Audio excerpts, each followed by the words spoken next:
UP academy for civil services में मैं आप सभी का स्वागत करता हूं। अगर आप तैयारी कर रहे हैं यूपी पीसीएस के मेंस की, वो मेंस चाहे 2022 का हो चाहे अगले साल के यूपी पीसीएस की अगर आप तैयारी कर रहे हैं तो आपको पता होगा सबसे ज़्यादा कन्फ्यूज़न किस चीज़ में होती है कि यार कौन सा ऑप्शनल बेस्ट है मेरे लिए। और इसी कन्फ्यूज़न के चक्कर में कई सारे बच्चों का नहीं निकलता। तो मैं आपको एक बात बहुत साफ साफ बता दूं कि मेंस के एग्ज़ाम में 3 चीज़ें सबसे इंपॉर्टेंट होती हैं जो कि डिसाइड करती हैं कि आपका सिलेक्शन होगा या नहीं होगा। सबसे पहली चीज़ हिंदी। हिंदी का जो कंपलसरी पेपर है सबसे पहले आप उसको तबीयत से पढ़ना है आपको, ठीक है। जो कम होगा वो मैं कराऊंगा। दूसरी चीज़ ऐसे, और तीसरी चीज़ अपना ऑप्शनल। ऑप्शनल 400 नंबर का आता है जिसमें अगर आप थोड़ा सा सही दिमाग लगा के सही ऑप्शनल आपने उठा लिया तो 300 नंबर आप पा गए ऑप्शनल में। कोशिश करनी है कि हिंदी और ऐसे में ज़बरदस्त मार्क्स आपको मिले, ज़बरदस्त मार्क्स मिले। आपका अपने आप स्कोर देखिएगा एक रेंज में आ जाएगा जिससे फाइनल मेरिट में आपके मार्क्स आ जाएंगे। आप इंटरव्यू जरूर देंगे, ठीक है। तो ये गारंटी होती है। अब आपको यही पैटर्न फॉलो करना है। किसने क्या पैटर्न फॉलो किया मुझे नहीं, मैं बस ये इसलिए पढ़ा रहा हूँ ताकि आप एक सही ऑप्शनल सेलेक्ट कर पाएँ।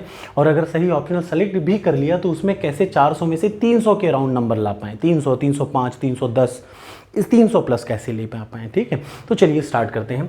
मैंने इनको दो उसमें पार्ट में डिवाइड कर रखा है। अब देखिए, हो सकता है आप 2023 की तैयारी कर रहे हो तो आज से ही उठा लीजिए, उस दिन तैयारी मत करिएगा। आज से सबसे पहले ऑप्शनल तैयार करिए। सबसे पहला काम, चाहे आप 22 की तैयारी कर रहे हैं चाहे 23 की, सबसे पहले ऑप्शनल, क्योंकि यही डिसाइड करेगा कि आपका मेरिट में होगा कि नहीं होगा। तो आइए, 2 पार्ट है, एक इंजीनियरिंग दूसरा नॉन इंजीनियरिंग। सबसे पहले मैं इंजीनियरिंग बता दूं। 3 ब्रांच ऐसी हैं जो कि कोर ब्रांच, एक मेरी ब्रांच मैकेनिकल, दूसरा इलेक्ट्रिकल और तीसरा सिविल। ये 3 सब्जेक्ट से आप ऑप्शनल, इन 3 सब्जेक्ट को एज ए ऑप्शनल लेके आप मेंस दे सकते हैं। कौन कौन सा? मैकेनिकल, इलेक्ट्रिकल, सिविल, ठीक। इनके अलावा एक इंजीनियरिंग वाला इन सारे पेपर में से किसी को भी उठा के किसी को भी दे सकता है। कोई भी ऑप्शनल सेलेक्ट तो आप कोई भी कर सकते हैं, बट चूंकि आपने मैकेनिकल से बीटेक किया है तो आप मैकेनिकल ले सकते हैं। अगर आपने इलेक्ट्रिकल से बीटेक किया तो इलेक्ट्रिकल ले लीजिए। और ऐसा नहीं कि सिर्फ 3 ही है, आप इनमें से किसी भी सब्जेक्ट को एज एन ऑप्शनल उठा के सॉल्व कर लीजिए। लेकिन बेटर क्या रहता है इंजीनियरिंग वालों को, देखिए अगर आप अपने कोर ब्रांच के माहिर हैं, गेट में अच्छा नंबर आ रहा है तो आप अपने सब्जेक्ट से लीजिए। और अगर नहीं तो ये ध्यान रखिएगा, यहाँ पे भी मैं आपको अंतर भी बताऊंगा कि क्यों ये नहीं लेने चाहिए। तो मैं आपको पहली चीज़ बता दूँ, अगर आप 100% कॉन्फिडेंट हैं कि यार मुझसे अच्छा कोई कोर नहीं जानता मेरा ब्रांच के बारे में, तब तो आप लीजिए। अदरवाइज़, क्योंकि देखिए इसको जब आप अपने सेंटर पे मेंस दे रहे होंगे तो आप पाएंगे मैकेनिकल के 3 से 4 बच्चे बैठेंगे, इलेक्ट्रिकल के 2 से 3 बच्चे बैठेंगे। तो अब एक एग्जामिनर जिसके पास सिर्फ 4 कॉपी होगी वो एक एक कॉपी को बहुत तबीयत से चेक करता है। तो ऑब्वियसली एक नॉर्मल टीचर कैसे चेक करता है? अगर 4 कॉपी हो तो खूब आराम से चेक करेगा, एक एक लाइन बाई लाइन देखेगा, तो गलती होने की संभावना है और मार्क्स मिलने की प्रोबेबिलिटी कम हो जाती है। बेटर है कि ऐसे सब्जेक्ट को चूज़ करिए जहाँ नंबर ऑफ स्टूडेंट ज़्यादा हो। क्यों? क्योंकि वहाँ की थोड़ी बहुत गलतियाँ छुप जाएंगी और अगर आपने कुछ अच्छी राइटिंग से कुछ लिखा है तो वहाँ राइटिंग का बहुत महत्व हो जाता है, बहुत अच्छी चीज़ें होती हैं। तो चलिए मैं आपको बताऊँ, अगर आप इंजीनियरिंग बैकग्राउंड के हैं तो सबसे पहले क्या करेंगे, इतने चले जाइए किसी भी मार्केट में। अपनी इंजीनियरिंग के बारे में तो आपको पता ही है, बट मैं हमेशा कहूँगा कि इंजीनियरिंग के सब्जेक्ट को नहीं लेना चाहिए, ऐसा मेरा मानना है। अब आ जाइए, तब क्या लें? तो चले जाइए मार्केट में, इतनी बुक, ये है शिल्पी पब्लिकेशन, ध्यान से देखिए, unsolved paper Shilpi UP PCS mains exam. ये हिस्ट्री का है because I am giving the mains paper with the history, my optional is history. But आप क्या क्या ले सकते हैं? इंजीनियरिंग बैकग्राउंड के हैं तो क्या बेस्ट पड़ता है? आप जियोग्राफी ले लीजिए। पहले क्या करिए मैं बता रहा हूँ, ध्यान, geography, history, political, public ad और एग्रीकल्चर, इतनी आपको शिल्पी को लेना है। वो भी कहाँ? किसी मार्केट में चले जाइए। सबसे पहले 20-20, 30-30 की आती है, सबसे पहले मार्केट से इतनी ले आइए। अब उसके बाद आपको क्या देखना है, ध्यान से देखिए। अब आपको अगली चीज़ जो ध्यान देनी है, इस पेपर को उठाइए। सबसे पहले आप उठा लीजिए जियोग्राफी। अब जियोग्राफी के इस 20 साल के पेपर को बिना कुछ किए हुए उल्टे से उठाइए, सबसे लास्ट में, जैसे 2021 का या 2020 का मेंस इसमें दे रखा है। अब इस पेपर के फर्स्ट पेपर और सेकंड पेपर को, दोनों को देखिए। 200 नंबर के पेपर होंगे 3-3 घंटे के, दोनों को ध्यान से देखिए। अगर आप फर्स्ट पेपर के आधे 50% क्वेश्चन आपको बिना कुछ किए का मतलब, जैसे आपने जियोग्राफी की बुक उठाई, आप देखिए क्या उसके 50% क्वेश्चन आपके दिमाग में समझ में आ रहे हैं कि क्वेश्चन पूछा क्या है, तो बस फिर वहाँ रुक जाइए। अगर नहीं समझ में आ रहा तो वो सब्जेक्ट हटा दीजिए। फिर आप हिस्ट्री उठाइए। जैसे मैं अपना बताऊं, शुरुआत के पहले अटेम्प्ट में जब मैंने दिया था, मैंने पब्लिक एडमिनिस्ट्रेशन से मेंस दिया था और जब मैंने मेंस का एग्ज़ाम दिया तो मुझे लगा कि यार इसके तो टर्म्स इतने खतरनाक हैं जो कि मुझे समझ में ही नहीं आए।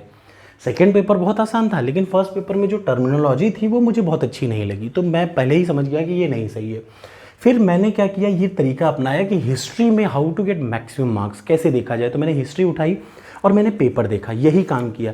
किसी भी सब्जेक्ट को उठाइए, ये चाहे यहाँ हो चाहे यहाँ हो, कोई भी इंजीनियरिंग नॉन इंजीनियरिंग कैसे भी बच्चे हों आप, बस आप एक काम करिए, मार्केट जाइए, शिल्पी ले आइए, जो आपके इंटरेस्टिंग सब्जेक्ट हों। जैसे मेरे इंटरेस्टिंग सब्जेक्ट इतने सारे थे, मुझे पब्लिक एड अच्छा लगा, पॉलिटिकल अच्छी लगी, हिस्ट्री अच्छी लगी, जियोग्राफी और एग्रीकल्चर। मैं इन पांचों का लेके आया। अब वन बाय वन मैंने एक एक उठा के देखा कि कौन सा ऐसा सब्जेक्ट है जिसके 50 दोनों पेपर में, फर्स्ट पेपर में भी और सेकेंड पेपर में 50% क्वेश्चन किस सब्जेक्ट का मुझे क्लियरली समझ में आ रहा है। जैसे जब मैंने ये हिस्ट्री उठाई ना, तो मैंने देखा सबसे पहले पूछ रखा है describe the archaeological sources of the ancient history. मुझे बड़ा मजा आया यार, ये तो मैं कर लूँगा तुरंत। ऐसे कर करके एक साथ describe the achievement of Chandragupta Maurya as a ruler. अब मुझे दिख रहा है कि ये चीज़ें मुझे 50% क्लियरली समझ में आ रही हैं, तो मैंने आंख बंद करके क्या ले लिया, हिस्ट्री। ये बिल्कुल मत सोचिए कि कौन क्या कह रहा है, कि कोई कह रहा है इस सब्जेक्ट में नंबर नहीं मिलते हैं कि नहीं, हाँ ना, ये सब कुछ मत सोचिए। बस ये देखिए आपको किसी भी पेपर में 50% अपने दम पे नॉर्मल समझ में आ रहा है, हाँ कि ना। ये तो मुझे क्या समझ में आया, मुझे हिस्ट्री समझ में आई, तो मैं हिस्ट्री से देता हूँ। आपको हो सकता है किसी बच्चे को पब्लिक एड बहुत अच्छा लगे, तो ले लीजिए। आपको बस क्या देखना है, पेपर उठाइए, हर पेपर को ध्यान से देखिए। अगर किसी पेपर में पेपर फर्स्ट और पेपर सेकंड में 50% क्वेश्चन आपको सीधे समझ में आ रहा हो, बिना कुछ पढ़े, दिमाग लगाए बिना आपको समझ में आ रहा हो कि हाँ ये मेरे दिमाग में घुस रहा है, मैं इसको कर लूँगा, तो आंख बंद करके अपना सब्जेक्ट वही ले लीजिए। याद रखिएगा, ये जितने भी सब्जेक्ट हैं जो नॉन इंजीनियरिंग के हैं, उसके पास इकोनॉमिक्स है, फिलॉसफी है। फिलॉसफी आमतौर पे कहा जाता है बहुत अच्छा सब्जेक्ट है आजकल का, लेकिन ऐसा मेरा नहीं मानना है, क्योंकि मुझे नहीं हो सकता है आप स्मार्ट हो। हिंदी लिटरेचर एक बहुत अच्छा सब्जेक्ट है, कोई लेना चाहे तो उसको ले सकता है। Maths, law, sociology, zoology, botany, physics, chemistry, maths, ये सारी चीज़ें आपके पास हैं। लेकिन मैं फिर से कहूँगा, कोई भी सब्जेक्ट को सेलेक्ट करने से पहले बस एक चीज़, आप अपने इंटरेस्ट के 3 से, अकेला मत लेके बैठिए कि यार मैं सिर्फ हिस्ट्री लेके चला गया। आपको ऑप्शनल सेलेक्ट करने का एक ही तरीका है, आपके इंटरेस्ट हो सकता है, जैसे मेरा इंटरेस्ट हिस्ट्री में है, लॉ में है, फिलॉसफी में है, तो मैं तीनों की ले आइए शिल्पी। यार एक ही बार का तो खर्चा 20-20 रुपये तो लगना ही, लेके आइए। ठीक, अब आपको जो सब्जेक्ट के 50% क्वेश्चन साफ साफ समझ में आ रहे हो उसको रखिए, बाकी सब कूड़ेदान में फेंकाइए। और अब चाहे जो हो जाए, याद रखिए आपको उसी सब्जेक्ट को बस वही पढ़ना है और कुछ भी नहीं पढ़ना है। कोई और ऑप्शन अब आपको कभी जीवन में नहीं बदलना है, भले 1 साल में हो, भले 2 साल में, भले 4 साल में, लेकिन आपको ऑप्शनल नहीं बदलना। दूसरी चीज़ मैं आपको बताऊं, कई लोगों को ऐसा भ्रम है, मैं उसको भी दूर कर दूंगा। पहले आप ये बताइए, क्या ये वीडियो आपको समझ में आई? अगर हाँ तो प्लीज़ कमेंट बॉक्स में कमेंट करिएगा, प्लीज़ ज़रूर बताइएगा। Thank you so much.